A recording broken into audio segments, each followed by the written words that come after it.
बेटा भी। दोस्तों, आपने दिल्ली के सीलमपुर का नाम जरूर सुना होगा। ये इलाका काफी चर्चा में रहता है। इस इलाके में समय समय पर अलग अलग तरीके की घटनाएं घटती रहती हैं। ये मुस्लिम बहुल इलाका है। यहाँ पर मुस्लिमों की तादाद ज्यादा है। सीलमपुर में अब एक ऐसी घटना घटी है जिसे सुनकर हर किसी के पैरों के तले जमीन निकल गई है। सीलमपुर में एक लड़के की हत्या की गई है, वो भी एक लेडी डॉन के द्वारा। जी हाँ, सीलमपुर की लेडी डॉन जिसका नाम जिक्रा है, ये बहुत ज्यादा खतरनाक मानी जाती है। आपने एक लड़के का नाम जरूर सुना होगा। इस लड़के का अगर आपने नाम नहीं सुना होगा तो सोशल मीडिया पर जरूर इसको देखा होगा। इस लड़के का नाम अद्दू डिफॉल्टर है। ये भी इसी इलाके का रहने वाला है। इस लड़के ने भी काफी बड़े बड़े कांड किए हैं। मेरी पहली वीडियो में आप देख सकते हैं कि अद्दू डिफॉल्टर ने कितने बड़े बड़े कांड किए हैं। लेकिन अब ये जो लेडी डॉन है जिसका नाम जिक्रा बताया जा रहा है, ये अद्दू डिफॉल्टर से भी खतरनाक साबित हो रही है। जिक्रा सीलमपुर में ही रहती है और ये लेडी डॉन के नाम से पूरे इलाके में मशहूर मानी जाती है। कहा जाता है कि इसका एक गैंग है जिसमें 10-12 लड़के हैं और इसके ऊपर आर्म्स एक्ट भी लग चुका है। जिस केस में ये जेल भी गई थी, अब ये जमानत पे बाहर आई थी, जिसके बाद इसका कुणाल के साथ कुछ विवाद हुआ और इसने कुणाल को चाकू घोंप कर उसकी हत्या कर दी। कुणाल की हत्या के बाद से ही पुलिस लगातार छानबीन में लग गई थी और जिक्रा को हिरासत में ले लिया था और अब सबूतों की पुष्टि होने के बाद जिक्रा को गिरफ्तार भी कर लिया गया है। जिक्रा इतनी ज्यादा खतरनाक मानी जाती है कि पूरे इलाके में लोग इससे डरते हैं। जिक्रा को हथियारों का बहुत ज्यादा शौक है। ये हथियारों के साथ रील्स बनाती है। जी हाँ, इसे रील्स बनाने का भी बहुत ज्यादा क्रेज है। इंस्टाग्राम पर यह तमंचे के साथ रील बनाती है। इसकी ऐसे ही हथियार के साथ एक रील वायरल हो गई थी, जिसके बाद आर्म्स एक्ट में इसे गिरफ्तार भी किया गया था और उसके बाद फिर ये जमानत पर बाहर भी आ गई थी। इस इलाके में एक आदमी रहता है जिसका नाम लाला है। जिक्रा का इसके साथ विवाद है। जिक्रा इसी आदमी के बारे में पूछने के लिए कुणाल के पास गई थी, लेकिन कुणाल ने इसके बारे में बताने से इनकार कर दिया था, जिसके बाद इसने कुणाल को मौत के घाट उतार दिया। कुणाल की माँ का रो रो कर बुरा हाल है। अपने लिए मुझे इंसाफ चाहिए। मेरा तो एनकाउंटर करना चाहिए उनका। जैसे मेरा बच्चा तड़पता चला गया और वो माँ भी इस तरीके से बैठी हुई जिस तरह मैं बैठी हूँ, मैं वो देखना चाहती हूँ।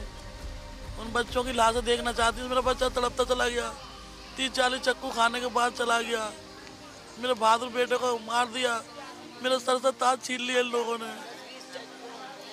कुणाल की मां का कहना है कि मेरे बेटे की कोई गलती नहीं थी। मेरे बेटे को सिर्फ और सिर्फ मौत दी गई है, वो भी बिना वजह। वहां के लोगों के अंदर बहुत ज्यादा शौक है। सीलमपुर के हिंदुओं के अंदर इतना ज्यादा शौक है कि उन्होंने अपने घर के बाहर पोस्टर लगा दिए हैं कि हिंदू पलायन कर रहे हैं। किसी ने पोस्टर पर लिखा है कि दिल्ली की सीएम रेखा शर्मा कृपया हमारा साथ दें, तो किसी ने लिखा है कि हमें दिल्ली में योगी मॉडल चाहिए, यानी कि बुलडोजर एक्शन हमें दिल्ली में चाहिए। ऐसा कहना है सीलमपुर के हिंदुओं का। वहां के लोगों का यह भी कहना है कि आप आदमी पार्टी के विधायक हमारा कोई भी साथ नहीं दे रहे हैं। विधायक की तरफ से अभी तक हमें कोई भी मदद नहीं दी गई है और वो यहाँ भी अभी तक हमारे हालचाल पूछने के लिए तक नहीं आए हैं। वहीं पटपड़गढ़ सीट से विधायक रवि नेगी सीलमपुर पहुंचे और उन्होंने वहां की जानकारी भी ली। वहीं रेखा शर्मा ने भी ये कहा है कि हम पूरी छानबीन इस मामले की करेंगे और दोषियों को इसकी सजा मिलेगी। लेकिन सवाल दोस्तों ये है कि जिक्रा जैसी लेडी डॉनों पर लगाम कब लगेगी? इतने कम उम्र के ये लोग ऐसे हत्याकांड कब तक करते रहेंगे? ये इतने बड़े बड़े हत्याकांडों को अंजाम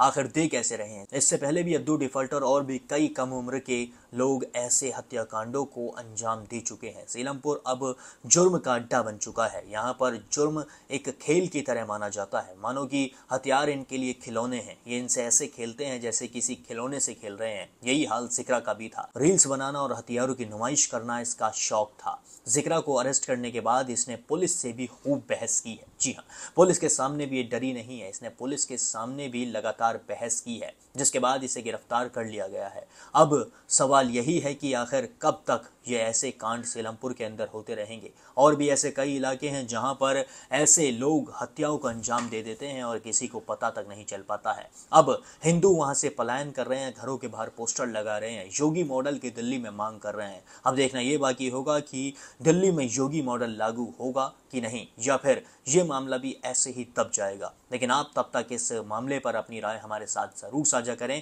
और हमें कमेंट करके जरूर बताएं कि आखिर इस जिक्रा जैसी लेडी डॉन सीलमपुर में आखिर पल कैसे रही हैं, इनकी परवरिश कौन कर रहा है। बाकी और भी सभी अपडेट्स के लिए सब्सक्राइब कर लें द न्यूज़ फीवर।